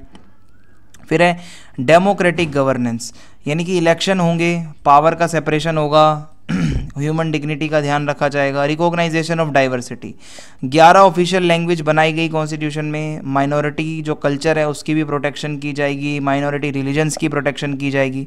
सो constitution created a rights based non racial and participatory democracy, यानी कि अब डेमोक्रेसी होगी, हर कोई पार्टिसिपेट करेगा, रेसिज्म खत्म हो गया और राइट्स सबको दिए जाएंगे। अब मैं आपको यहाँ का पार्टी सिस्टम समझाता हूँ कैसे काम करता है। मल्टी पार्टी डेमोक्रेटिक सिस्टम है। अपार्थाइड सिस्टम खत्म होने के बाद साउथ अफ्रीका में मल्टी पार्टी डेमोक्रेसी आई, जहां पर बहुत सारी पॉलिटिकल पार्टीज इलेक्शंस में कॉम्पीट करती हैं। कॉन्स्टिट्यूशन गारंटी देता है आप अपनी पॉलिटिकल पार्टी बना सकते हो फ्रीली, और प्रोपोर्शनल रिप्रेजेंटेशन होता है, ठीक है। Dominance of African national Congress, ANC ऐसी पार्टी है जो बहुत डोमिनेट करती है वहाँ पे सबसे ज़्यादा। So it led the anti apartheid struggle, और बेसिकली जो एंटी अपार्थाइड स्ट्रगल हुआ था उसमें भी यही पार्टी आगे थी और लगातार ये मेजॉरिटी में जीत रही है। 1994 में नेल्सन मंडेला 62% वोट लेकर आई थी, मतलब नेल्सन मंडेला के नेतृत्व में एएनसी पार्टी, और 69% वोट मिले थे इसको 2004 में। बट अभी इसकी सपोर्ट थोड़ी सी कम हो गई है क्योंकि इसके नेता करप्ट हो चुके हैं, अनएम्प्लॉयमेंट बहुत ज़्यादा है वहाँ पे और सर्विसेज सही नहीं मिल रही हैं लोगों को। अपोजिशन का क्या रोल है? एएनसी के अलावा साउथ अफ्रीका में कुछ और भी अपोजिशन पार्टीज़ हैं, जैसे डेमोक्रेटिक अलायंस हैं जो कि लिबरल हैं, सेंट्रिस्ट हैं, मेन अपोजिशन पार्टी है। इकोनॉमिक फ्रीडम फाइटर्स हैं जो कि लेफ्टिस्ट पार्टी है, यूथ ज़्यादा है इसमें, लैंड रीडिस्ट्रीब्यूशन, सोशलिज्म वगैरह को सपोर्ट करते हैं। इंकाथा फ्रीडम पार्टी है जो ज़ूलू जो एथनिसिटी के लोग हैं वो इसमें ज़्यादा लोग हैं, कंजर्वेटिव पार्टी है। फ्रीडम फ्रंट प्लस है, अफ्रीकेनेर माइनॉरिटी राइट्स के लिए ये आवाज़ उठाती है। माइनॉरिटी एंड रीजनल पार्टीज़ भी हैं छोटी मोटी। सो एक प्लूरलिस्टिक एनवायरनमेंट है। एएनसी तो मेनली पार्टी डेमोक्रेटिक मेनली वहाँ पे वो डोमिनेट कर ही रही है, लेकिन बाकी की भी पार्टियाँ हैं। Coalition politics and emerging trends, तो हुआ क्या है, लोकल लेवल पर कॉलिशन गवर्नमेंट एमर्ज हो रही है। कुछ सिटीज़ हैं जैसे जोहानिसबर्ग है, श्वाने है जिसको प्रेटोरिया कहा जाता है, जहाँ पे कोई पार्टी को मेजोरिटी नहीं मिलती। इससे पता चलता है कि वोटर्स किसी एक पार्टी के लिए लॉयल नहीं हो रहे हैं। इशू बेस्ड वोटिंग हो रही है, जैसी आप सर्विस डिलीवरी करोगे वैसी वोटिंग होगी। A possible decline in single party dominance, यानी कि सिंगल पार्टी डोमिनेंस जो हुआ है पहले से एएनसी का, अब वो धीरे धीरे डिक्लाइन हो रहा है। Role of liberation history and patronage, होता क्या है, अफ्रीकन नेशनल कांग्रेस बहुत सक्सेसफुल रही क्योंकि एंटी अपार्थाइड स्ट्रगल में उसका रोल था। गरीबों का गांव से उसको सपोर्ट मिलता था जो पुराने जनरेशन के लोग हैं। Control over state institutions and patronage networks, यानी कि इन्होंने स्टेट इंस्टीट्यूशंस को कंट्रोल किया था। लेकिन जब क्रिटिसिज्म बढ़ा और जब एक्टिव हुए यंग वोटर्स, सिविल सोसाइटीज़, वॉचडॉग्स, तो पता चला पार्टी प्रेशर में आ गई। अब इसका इलेक्टोरल सिस्टम कैसा है वो बता देता हूँ आपको। तो यहाँ प्रोपोर्शनल रिप्रेजेंटेशन सिस्टम चलता है साउथ अफ्रीका में क्लियरली। सो वोटर्स जो हैं वो पार्टी के लिए वोट करते हैं, इंडिविजुअल कैंडिडेट के लिए नहीं करते। पार्टीज़ को उतनी सीट मिलती हैं प्रोपोर्शन में जितने उसको शेयर ऑफ वोट्स मिलते हैं। कोई कॉन्स्टिट्यूएंसीज नहीं होती, पूरी कंट्री एक सिंगल इलेक्टोरल डिस्ट्रिक्ट मानी जाती है नेशनल लेवल पर, पूरा का पूरा उसमें पार्टी को आप वोट देते हो सीधा। सो इससे क्या है, इंक्लूसिविटी देखने को मिलती है, डाइवर्सिटी आती है पार्लियामेंट में, छोटे छोटे पार्टी को भी मौका मिलता है, माइनॉरिटी पार्टीज़ को भी। जेंडर और रेशियल बैलेंस होता है, मतलब कोई ऐसा रेसिज्म वगैरह अब नहीं होता। National assembly and provincial legislatures, तो नेशनल असेंबली जो होती है उसमें 400 सीट्स होती हैं, हर 5 साल में इलेक्शन होते हैं। प्रोविंशियल लेजिस्लेचर्स होते हैं हर प्रोविंस में, यहाँ पर भी पीआर सिस्टम से इलेक्शन होता है। प्रेसिडेंट जो है वो नेशनल असेंबली द्वारा इलेक्ट होता है, वोटर्स डायरेक्ट उसको इलेक्ट नहीं करते हैं। As I told you, party के लिए लोग वोट देते हैं। म्यूनिसिपल इलेक्शंस होते हैं। सो लोकल इलेक्शन में क्या होता है, जो हाफ ऑफ द काउंसिल, जो आधे जो काउंसिल की सीट्स होती हैं वो एफपीटीपी से होती हैं और आधी जो होती हैं वो पीआर सिस्टम से होती है। तो मिक्स यहाँ पे देखने को मिलता है। इंडिपेंडेंट इलेक्टोरल कमीशन है। सो इंडिपेंडेंट इलेक्टोरल कमीशन एक कॉन्स्टिट्यूशनल बॉडी है, इंडिपेंडेंट है, जो कि इलेक्शन कंडक्ट करवाती है, वोटर्स का रजिस्ट्रेशन करती है, ट्रांसपेरेंसी और फेयरनेस को इंश्योर करती है। और बहुत ज़्यादा इसकी तारीफ़ होती है क्योंकि बहुत प्रोफेशनल कमीशन है, ये बहुत क्रेडिबल है। और दो अभी रिसेंट में कुछ चैलेंजेस आए हैं, जैसे वोटर्स का टर्नआउट कम हो रहा है, यूथ अपैथी, यूथ वगैरह ज़्यादा एक्टिव नहीं हो रहा है, और concerns about party funding transparency, की पार्टी को कितनी फंडिंग मिल रही है, कोई इसकी ट्रांसपेरेंसी नहीं देखने को मिल रही है। फिर है electoral reforms and judicial oversight. So 2020 में जो कॉन्स्टिट्यूशनल कोर्ट है वो कहती है कि that individuals must be allowed to contest national elections independently, यानी कि कोई पार्टी से जुड़ो ना जुड़ो, आप इंडिपेंडेंट इलेक्शन भी लड़ सकते हो। तो ये बहुत बड़ा इलेक्टोरल रिफॉर्म था जो कि धीरे धीरे इंप्लीमेंट हुआ। So the judiciary also play a strong role in ensuring free and fair election. Judiciary का भी बहुत बड़ा रोल है इलेक्शंस को फ्री एंड फेयर तरीके से कराने में और डिस्प्यूट्स को रिजॉल्व करने में। सो अगर मैं आपको बताऊं कॉन्स्टिट्यूशनल डिज़ाइन की बात करें तो साउथ अफ्रीका का जो पॉलिटिकल सिस्टम है बहुत यूनिक है। यहाँ पे डिसेंट्रलाइज गवर्नमेंट स्ट्रक्चर हैं। It is not a classical federal system जैसा यूएस में है, ना ही प्रॉपर ये यूनिटरी है। सो 1996 में कॉन्स्टिट्यूशन कहता है कि अफ्रीका एक यूनिटरी स्टेट है जहाँ पे कुछ थोड़ी बहुत पावर भी बांटी जाती है, लाइक कोऑपरेटिव गवर्नमेंट, सब साथ मिलकर चलते हैं, पावर शेयर होती है नेशनल लेवल पे, प्रोविंशियल लेवल पर, लोकल लेवल पर। But these spheres are distinct but interdependent, एक दूसरे से कनेक्टेड हैं ये सब, ऐसा नहीं है सब ऑटोनमस है। So they are expected to cooperate, इन सबको एक दूसरे को कॉपरेट करके चलना होता है। So this structure give South Africa quasi federal, ये क्वासी फेडरल एक नेशन है, और कोऑपरेटिव फेडरल यहाँ पे आप गवर्नमेंट देखने को आपको मिलती हैं जहाँ सभी जो पार्ट्स हैं गवर्नमेंट के वो मिलके काम करते हैं। ओके, जो 3 स्पेयर हैं गवर्नमेंट के वो क्या है मैं आपको बताता हूँ। एक है नेशनल गवर्नमेंट जो hold most legislative, executive and financial power, जो मेन पावर है वो नेशनल गवर्नमेंट के हाथ में होती है। प्रोविंशियल गवर्नमेंट है, 9 प्रोविंसेस होते हैं, उसकी खुद की लेजिस्लेचर्स है, खुद की प्राइमर्स है, ठीक है, वहाँ पे जो इलेक्शंस होते हैं प्रोविंशियल लेवल पे। लोकल गवर्नमेंट है, जो म्यूनिसिपालिटीज़ होती हैं वहाँ के इलेक्टेड काउंसिल्स होती हैं। सो हर किसी का अपना एक कॉन्स्टिट्यूशनल स्टेटस है, बस पावर जो है वो सोवरेन नहीं है, पावर जो एक दूसरे से मिलती है इनको, ठीक है। और basically instead provinces and municipalities derive authority from the national constitution, not from their own independent status. इनको जो पावर मिल रही है दूसरे और तीसरे नंबर वाले को, ये फर्स्ट वाली गवर्नमेंट दे रही है। सो ये बाकी के फेडरलिज्म से थोड़ा सा अलग है। फिर है schedule 4 and 5 division of power.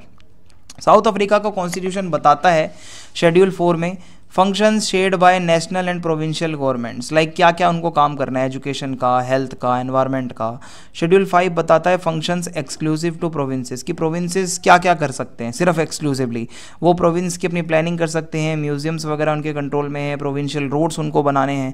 However जो नेशनल गवर्नमेंट है उसके पास पूरी पावर है, वो कभी भी प्रोविंशियल लॉज को अपने हिसाब से चेंज कर सकती है। For example when there is a need for uniform national standards और नेशनल सिक्योरिटी, वो अपने हिसाब से कोई भी डिसीजन ले सकते हैं।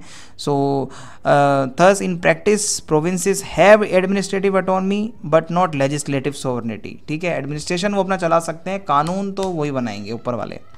Role of the national council of provinces, अब क्या है एनसीओपी क्या होता है, देखो the upper house of parliament is design to represent provincial interest at the national level. सभी जो प्रोविंसेस हैं उनकी बात करने के लिए क्या है अपर हाउस है। So each province send delegations, हर प्रोविंस का एक डेलीगेट वहाँ जाता है।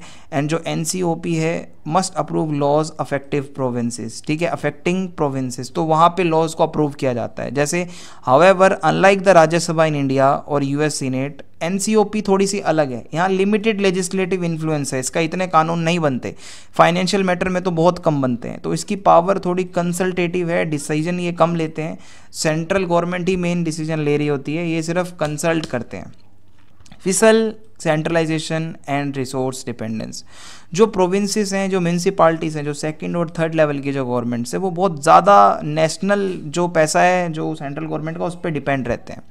National revenue is collected centrally, सारा पैसा नेशनल गवर्नमेंट लेती है, उनको जो शेयर मिलना है प्रोविंसेस को वो मिलता है, ठीक है, जो ग्रांट्स मिलने हैं वो मिलते हैं through the division of revenue act. While जो लोकल गवर्नमेंट है उसके पास टैक्सेशन पावर है, जैसे प्रॉपर्टी का टैक्स लगाना, सर्विस चार्ज लगाना, but they can not raise significant independent revenue, इतना ज़्यादा भी वो रेवेन्यू नहीं ले सकते गरीब एरियाज़ में खासकर। तो जो फाइनेंशियल डिपेंडेंस है ये दिखाता है कि जो सब नेशनल गवर्नमेंट्स हैं उनके पास पावर नहीं है इंडिपेंडेंटली काम करने की। Cooperative governance a constitutional principle, so chapter 3 जो है इनके कॉन्स्टिट्यूशन का वो बताता है कि कोऑपरेटिव गवर्नेंस है, यहाँ पे यहाँ एक दूसरे पे ट्रस्ट करना है, रिस्पेक्ट करनी है, जॉइंट डिसीजन मेकिंग होती है, ठीक है, अगर किसी बात पे पंगा हो गया तो सब मिलके एक डिसीजन लेंगे। कोई लीगल कॉन्फ्लिक्ट, ठीक है, avoidance of legal conflict through negotiation, कोई भी लीगल कॉन्फ्लिक्ट हो रहा है तो बातचीत करके उसको सॉल्व करेंगे, यानी कि फेडरल स्टाइल तो है, लेकिन अगर मैं आपको बताऊं this means that federal style intergovernmental disputes are resolve politically not through litigation और स्ट्रिक्ट कॉन्स्टिट्यूशनल बाउंड्रीज। कोई डिस्प्यूट्स हो जाते हैं गवर्नमेंट्स के बीच में तो उनको पॉलिटिकली ही सॉल्व किया जाता है। वीक प्रोविंशियल ऑटोनॉमी, सो होता क्या है पॉलिसी डिसीजंस आर सेंट्रलाइज, ज़्यादातर जो डिसीजन होते हैं वो सेंट्रलाइज्ड होते हैं पूरे देश में, जैसे एजुकेशन का मामला हो, हेल्थ का मामला हो, एक ही पूरे देश में वो चलता है। Provinces often implement national policies rather than formulate their own, her province में ज़्यादातर नेशनल जो एक बारी गवर्नमेंट ने पॉलिसी बना ली वो इम्प्लीमेंट होती है। The president can intervene in provincial matters under the section 100, अगर कोई प्रोविंस का कोई मैटर है तो प्रेसिडेंट उसमें इंटरफेयर कर सकता है, ठीक है। So this makes provinces more like administrative arms of the national government rather than autonomous power. So autonomous power centre नहीं है, इनको सिर्फ ये कह लो कि नाम के हैं और कुछ नहीं है। स्ट्रॉन्ग लोकल गवर्नमेंट जिसको आप म्यूनसिपाल्टी कहते हो, उनको कॉन्स्टिट्यूशनल स्टेटस मिला हुआ है, उनका काम है पानी पहुंचाना, बिजली पहुंचाना, साफ़ सफाई करना। सो वो क्या है कि अभी भी बहुत सारी प्रॉब्लम आती है, जैसे पुअर सर्विस डिलीवरी, सही से सर्विसेज ना देना, करप्शन, मिसमैनेजमेंट, कैपेसिटी ज़्यादा नहीं है खासकर रूरल एरियाज़ में। सो अभी भी बहुत सारी प्रॉब्लम्स हैं। ट्रेंड्स टुवर्ड रीसेंट्रलाइजेशन, कुछ ही हाल ही के सालों में पॉलिटिकल ट्रेंड्स ये बताते हैं कि सेंट्रलाइजेशन ज़्यादा हो रहा है, ठीक है। जो ANC जैसी पार्टी हैं वो ज़्यादा पावरफुल हैं। सो सेंट्रल गवर्नमेंट इंटरवेन करती है in failing municipalities and provinces के काम को वो खुद ले लेती हैं। National departments often take over function such as housing और policing when local failures occur. अगर कोई लोकल लेवल पे काम नहीं हो पाता तो नेशनल डिपार्टमेंट खुद उसको करते हैं। सो इससे बहुत सारे स्कॉलर्स कहते हैं कि साउथ अफ्रीका का जो ये फेडरल फीचर है ये वीक हो रहा है, ये फेडरलिज्म नहीं है, ये सेंट्रलाइज यूनिटरी गवर्नमेंट्स बनती जा रही है। सो ये इसकी फाइनल समरी है कि साउथ अफ्रीका एक यूनिटरी स्टेट है, फेडरल लाइक थोड़े बहुत फीचर्स हैं। कॉन्स्टिट्यूशन में 3 टियर की गवर्नमेंट है जो मैंने आपको बताई, नेशनल, प्रोविंशियल और लोकल, और सारे एक दूसरे पे डिपेंडेंट है, कोई प्रोविंशियल ऑटोनॉमी नहीं है। कोऑपरेटिव गवर्नमेंट यहाँ पे देखने को मिलती है। अब हमारा जो अगला टॉपिक है वो इजराइल। तो इजराइल में कॉन्स्टिट्यूशन का डेवलपमेंट कैसे हुआ, इजराइल का नेचर कैसा है, वहाँ का पार्टी सिस्टम कैसा है, इलेक्टोरल सिस्टम कैसा है, यूनिटरी गवर्नेंस सिस्टम कैसा है, ये सब हमें पढ़ना है। तो देखो भाई, ये आपका इजराइल है, यहाँ पे बहुत छोटा सा देश है, तो इसके बारे में हम समझेंगे।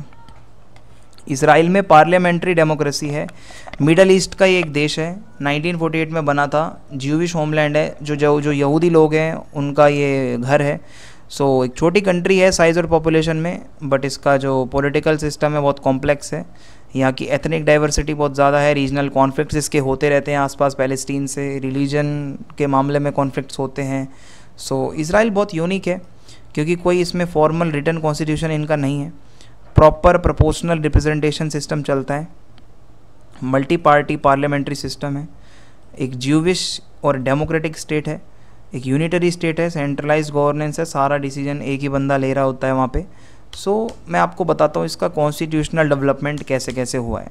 तो पहली बात तो आप याद रखो, कोई फॉर्मल इनका रिटर्न में कॉन्स्टिट्यूशन है नहीं। ज़्यादातर डेमोक्रेसीज में तो होता है, बट इजराइल के पास अपना कोई सिंगल रिटर्न कॉन्स्टिट्यूशन नहीं है। The original declaration of independence जो 1948 है वो कहता है कि कॉन्स्टिट्यूशन वुड बी रिटन, कि वो लिखा जाएगा। However due to deep divisions between secular and religious Jews, कुछ यहूदी ऐसे हैं जो सेकुलर है, कुछ ऐसे हैं जो बहुत ज़्यादा कट्टर हैं। सो बहुत ज़्यादा लड़ाई झगड़ा होता है कि यार जो रिलीजन है वो कितना उसका रोल है स्टेट में या क्या है, तो कभी भी एक फॉर्मल कॉन्स्टिट्यूशन बन नहीं पा रहा है। सो इजराइल ने क्या करा है, कुछ बेसिक लॉज बना रखे हैं, कुछ जुडिशियल रूलिंग्स हैं जो उनकी जुडिशरी बताती है, कुछ स्टैट्यूट्स हैं जो कि वहाँ का पार्लियामेंट पास करता है। तो ऐसे प्रॉपर कोई कॉन्स्टिट्यूशन नहीं है। The Harari resolution and the basic laws क्या है कि 1950 में the Harari resolution propose that a constitution would be written chapter by chapter. बोला गया था कि चैप्टर बाय चैप्टर एक कॉन्स्टिट्यूशन बनाया जाएगा, and each chapter becoming a basic law, हर चैप्टर एक बेसिक लॉ होगा, and these law would eventually form, धीरे धीरे यही कानून मिलकर एक कॉन्स्टिट्यूशन बनाएंगे। सो अभी तक 13 बेसिक लॉज हैं, जैसे कि बेसिक लॉ द क्नेसेट, यानी कि जो लेजिस्लेचर का स्ट्रक्चर है वो बताया जाता है कैसा होगा। बेसिक लॉ है ह्यूमन डिग्निटी और लिबर्टी को लेकर, यानी कि जो राइट्स हैं क्या क्या मिलेंगे। बेसिक लॉ है judiciary, president, government, state, economy को लेकर। सो ये कुछ बेसिक लॉज हैं जिनको कॉन्स्टिट्यूशनल स्टेटस मिला हुआ है। इजराइल की जो सुप्रीम कोर्ट है वो कभी भी मतलब can strike down ordinary laws that violate them. अगर कोई भी इन कानूनों को तोड़ते हुए कोई कानून बनता है तो उसको हटाया जा सकता है कानून को। फिर है supreme courts role in constitutional development. So Israel की जो सुप्रीम कोर्ट है वो बहुत बड़ा रोल प्ले करती है, क्योंकि कोई भी कानून बनता है तो उसका जुडिशियल रिव्यू होता है, और बेसिक लॉज जो कि कॉन्स्टिट्यूशन के इक्वल हैं उसको इंटरप्रेट किया जाता है राइट्स को प्रोटेक्ट करने के लिए। So establishing constitutional norms in the absence of full constitution, पूरा कॉन्स्टिट्यूशन तो नहीं है बट स्टिल वो कुछ नॉर्म्स हैं।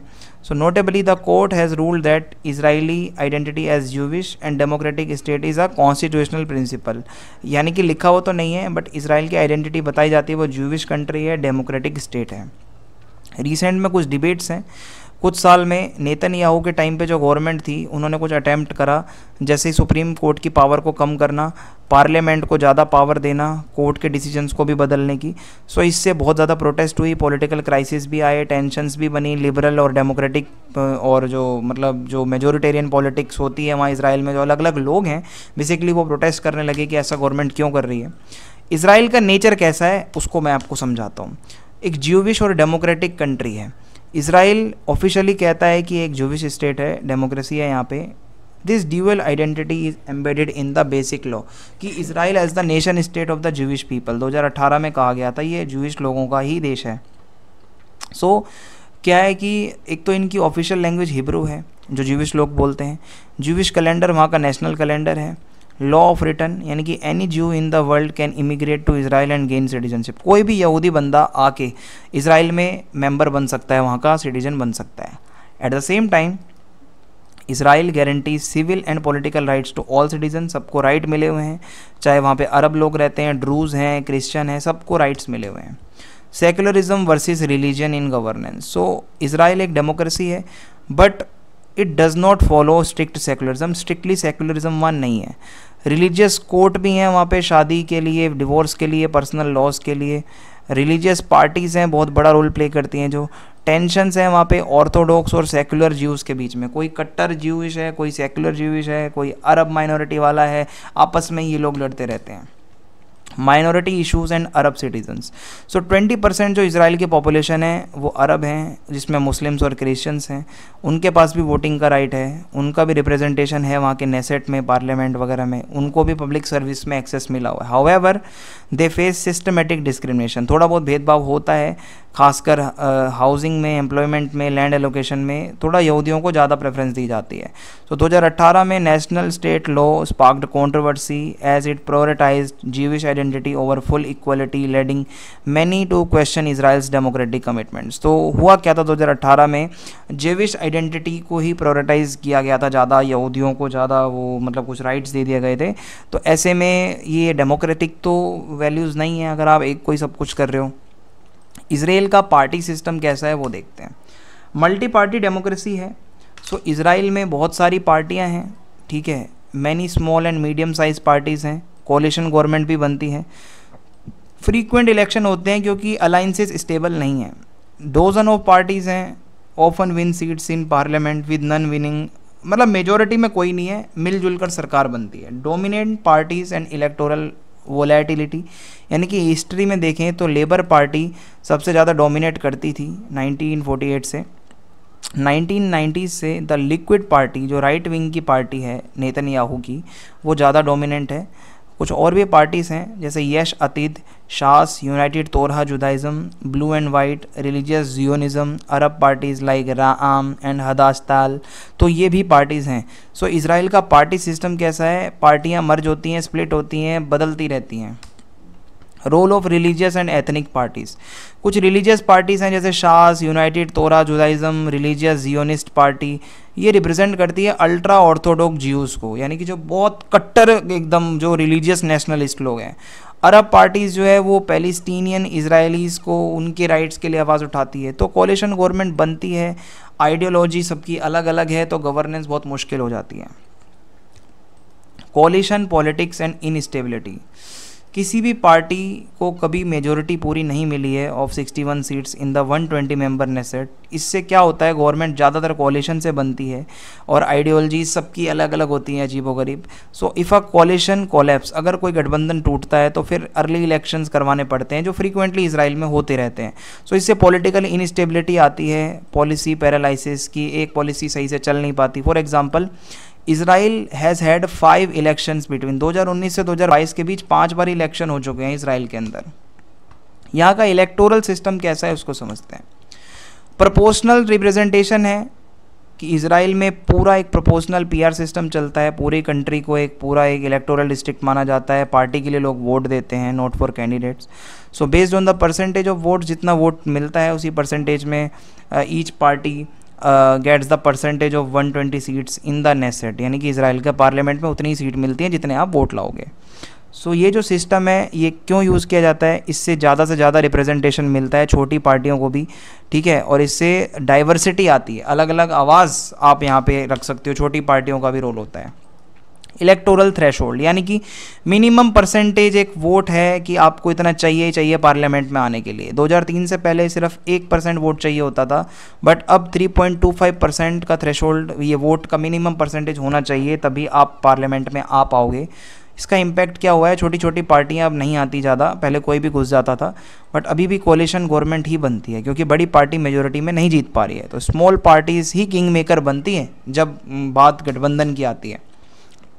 No direct election of PM, so people directly PM को वोट नहीं करते, लोग पार्टी को वोट करते हैं। फिर जो प्रेसिडेंट है इजराइल का, वो बुलाता है लीडर ऑफ द पार्टी को, जो कि एक मेजोरिटी कोalition गवर्नमेंट बनाता है, वो पीएम बनता है, ठीक है। तो प्रेसिडेंट उसको इनवाइट करता है।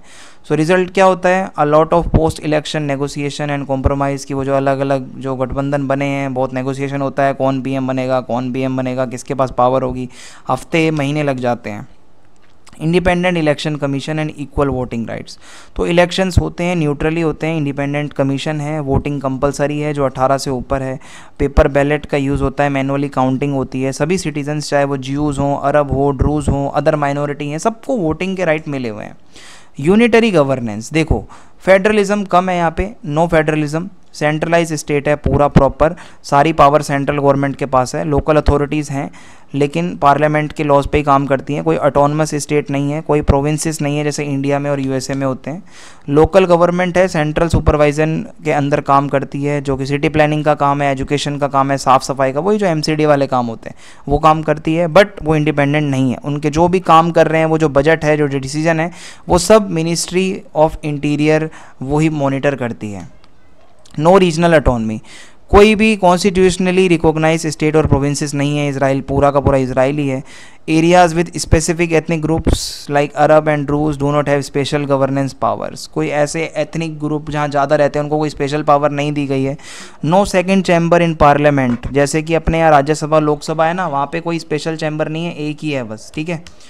Central control of national functions, तो जितने भी मेनली जो बड़े जो काम होते हैं फॉरेन पॉलिसी की, बाकी देशों से कैसे रिलेशन रखने हैं, डिफेंस और मिलिट्री का मामला है, जुडिशरी किसको जजिस के रूप में अपॉइंट करना है, सिटीजनशिप के कानून कैसे बनेंगे, इमिग्रेशन के क्या कानून है, ये सेंट्रल गवर्नमेंट ही तय करती है।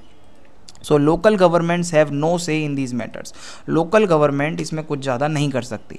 डिमांड्स फॉर डिसेंट्रलाइजेशन, कुछ अरब कम्युनिटीज़ और जो वहाँ गाँव के लोग हैं थोड़े बहुत रूरल एरियाज़ के, वो कहते हैं कि हमें थोड़ी लोकल ऑटोनमी दो, हमें थोड़ा बजट अच्छा दो, थोड़ी इंडिपेंडेंट डेवलपमेंट प्लानिंग करवाओ, कि हमें भी थोड़ा आप वो फ्रीडम दो कि हम अपना कुछ अपने लोकल एरिया में कर पाएँ। बट वहाँ पे ना नेशनल सिक्योरिटी के कंसर्न्स हैं, इस वजह से वहाँ पे बहुत ज़रूरी है कि यूनिटरी ही रहे सब कुछ, क्योंकि पैलेस्टीन और इधर उधर से बहुत हमले होते हैं, तो सेंट्रलाइजेशन बहुत ज़रूरी है, वहाँ पे ट्रेडिशन है इसका, ये डिमांड्स कभी भी एक्सेप्ट नहीं होती। सो इलेक्टोरल सिस्टम कैसा है, पीआर सिस्टम है, मिनिमम 3.25% वोट होंगे तभी आप पार्लियामेंट में घुस पाओगे। पीएम डायरेक्ट इलेक्ट नहीं होता, पार्टी को वोट दिया जाता है, इंडिविजुअल्स को नहीं। कोalition गवर्नमेंट बनती हैं, ठीक है, छोटी छोटी पार्टीज़ बहुत इन्फ्लुएंशियल होती हैं। यूनिटरी स्टेट है, नो फेडरल स्टेट, सारी पावर सेंट्रल गवर्नमेंट के पास है। लोकल बॉडीज़ होती हैं पर वो सेंट्रल सुपरविजन में ही काम करती हैं, फाइनेंशियल लीगल अटॉनमी नहीं होती। सेंट्रल का पूरा कंट्रोल होता है, फॉरेन अफेयर में, डिफेंस में, इमिग्रेशन में, हर तरीके से सेंट्रल गवर्नमेंट पावरफुल है। इसी के साथ वीडियो समाप्त। वीडियो पसंद आई है, चैनल को सब्सक्राइब करें, वीडियो को लाइक करें, वीडियो को शेयर करें। जय हिंद, जय भारत।